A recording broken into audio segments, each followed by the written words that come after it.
Welcome to our YouTube channel. In this video, we'll provide you with a full guide on how to share a TikTok account.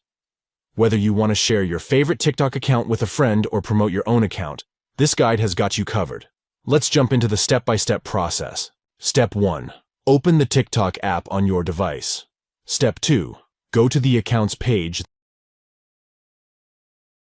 that you want to share. You can do this by searching for the account's username or by scrolling through your TikTok feed.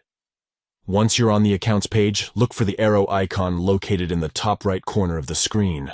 Step 3. Tap on the arrow icon and a menu will appear with different options. From the menu, tap on the account's name or photo. This will bring up several sharing options. Step 4.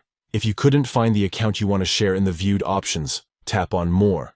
This will open up additional options, allowing you to manually search for the desired account. Sharing a TikTok account is a great way to spread the word about talented creators or share your own content with others.